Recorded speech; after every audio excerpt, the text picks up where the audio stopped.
Hello, I'm CJ Werleman. Please don't forget to subscribe to our show. Now let's get into it. Israel has dropped more than 45,000 bombs on Gaza during the past 100 days, killing 25,000 Palestinians, destroying 350,000 homes, and demolishing 1,000 mosques, as Israeli leaders vow to build Jewish temples atop their ruins. And as Israeli soldiers film themselves planting bombs in schools that are dressed as food cans to trick and kill starving children. My latest column for Byline Times slams the Western media for not reporting these atrocities and war crimes.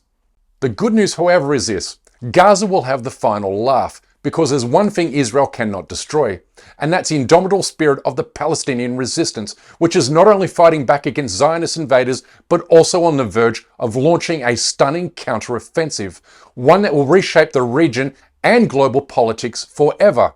Revenge of the Palestinians and revenge of the Arab people writ large is coming soon, with Israel's metaphorical dam about to break, and in turn shifting the trajectory of this so-called war in favour of the Palestinians.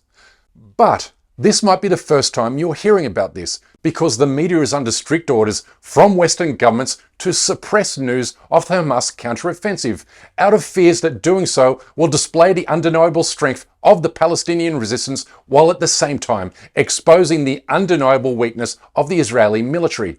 A former CIA officer says the Palestinian resistance is discovering what the United States has often said about the Israeli military behind its back, that they are a weak and ill-disciplined fighting force because they are a reserve force, meaning they're not full-time soldiers and are much younger in age than their American counterparts.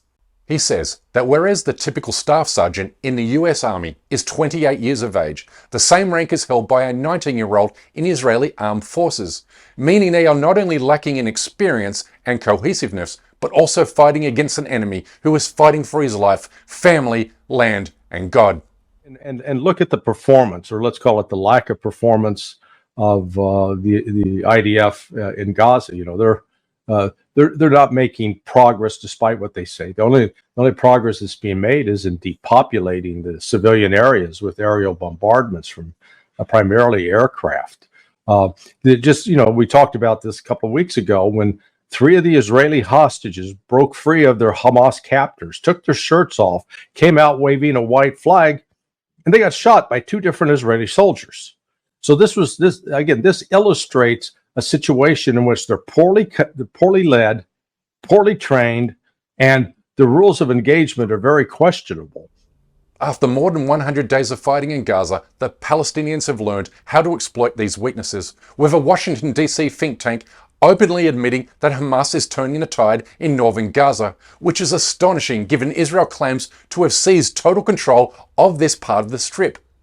Hamas proved this claim to be a lie when it fired resistance rockets from northern Gaza towards Tel Aviv on 17 January, before carrying out each one of these resistance operations during the last few days, forcing Israel to admit it's suffering an increasing number of casualties. Prime Minister has criticized the economy minister for saying not enough is being done to protect the lives of troops. Benjamin Netanyahu has vowed to continue the war despite mounting military casualties. Israeli military experts are now openly admitting that Hamas is successfully dragging Zionist forces into the kind of warfare Israel cannot win. זה סוג של התבוססות, לא התבססות, התבוססות, אם תרצה בוץ, ברצועת עזה, באופן שלי קצת מתחיל להזכיר גם את ההתבוססות האמריקנית בעיראק, ואם תרצה, אנחנו בסוג של תחילתה של מלחמת התשה ברצועת עזה. זה עובר להיות שלב אחר, שלב של מלחמת התשה מאוד ארוכה, מאוד סיזיפית ומאוד קשה, בלי הרבה הצלחות. Inspired by an unbreakable belief in God, Palestinian resistance fighters are now causing major headaches for the Israeli military by attacking them from all angles and from an extensive tunnel network that allows fighters to strike and disappear, using the same methods the Vietnamese used to defeat the American occupation in the late 1960s. This is sowing great fear and confusion among Israeli invaders.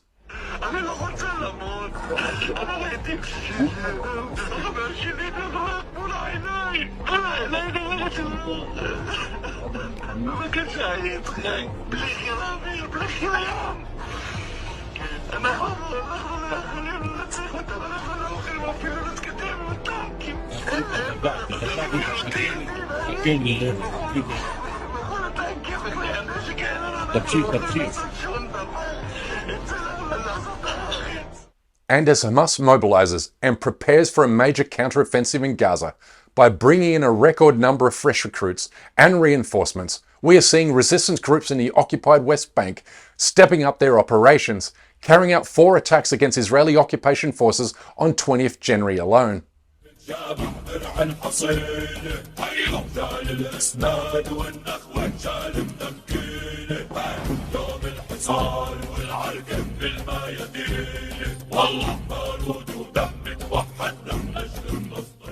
We are also learning that Israel has been lying about the numbers of Hamas fighters it has killed on the battlefield, with the United States intelligence agencies estimating that Hamas has lost only 20% of its fighters since October 7, leaving the structure of their units almost totally unchanged.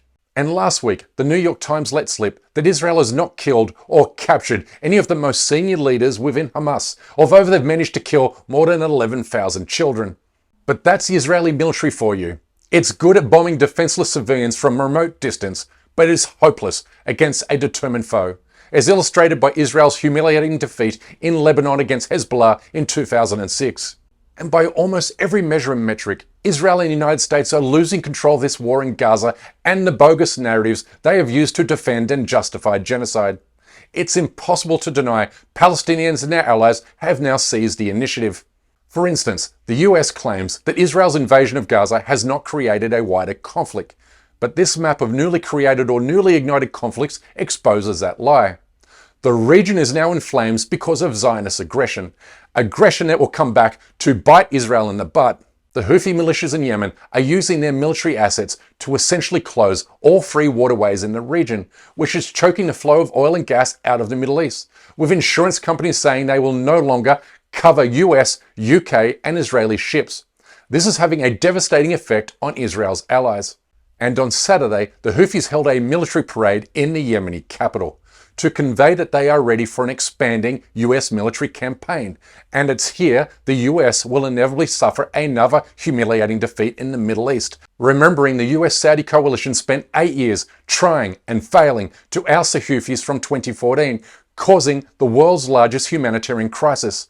And then there's Jordan, Israel's neighbor to the east, where Palestinians make up 60% of the total Jordanian population, or 3 million people. The country's queen is Palestinian. Jordanians share a historic and cultural bond with the Palestinians, with the country constituting Israel's largest border, one as much more porous than the one Israel shares with Lebanon. This has huge implications because for Palestinian resistance groups, it opens up a huge reservoir of potential recruits, money and weapons, with Jordanian leaders stating that the forced displacement of Palestinians from Gaza would be deemed an act of war against their country. So watch this space closely. The Arab nation might feature prominently in the coming weeks and months. For all of these reasons, Israel is looking more and more like a loser. Global opinion has turned sharply against Israel and towards the Palestinians as domestic support for its war cabinet collapses and Israeli leaders turn against each other like metaphorical snakes in a basket. על הכיבוש הארור שלכם. עכשיו זה מים מציונות מהתיישבות תל אביב. על הכיבוש הארור שלכם. הכיבוש מעוור, הכוח מעוור. אתם מתנהגים לא רק כפושעים אלא גם כטיפשים. עוד סבב.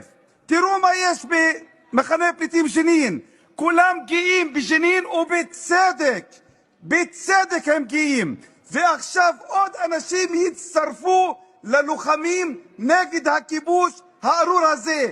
אתם לא רק פושעים, אתם גם טיפשים. אתם גם טיפשים.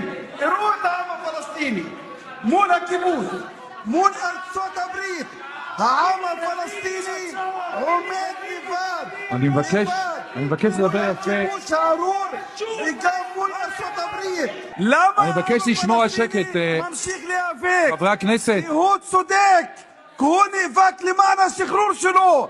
תפנימו. And your support for the Palestinian resistance is also playing a vital role, with multinational companies such as Puma, Starbucks, and McDonald's reconsidering their support for Israel due to the growing popularity of the boycott movement, and as courageous protesters around the world carry out acts of defiance against the Zionist state in any way they can.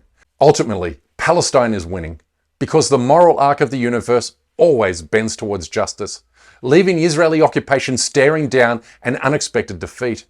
A defeat that will materialize if we maintain our focus and rage, particularly given Israel is counting on the world to lose interest in Gaza once the bombs stop falling.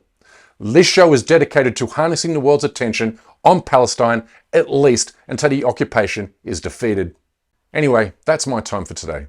Please don't forget to subscribe to this channel, and we kindly ask you please support our effort to expose and confront injustices in the Muslim world by becoming a member of this show at patreon.com/CJWerleman. We can't produce, sustain and grow the show without your help, and we offer exclusive benefits to those who do. But for now, good morning, good evening, wherever you are, and stay blessed.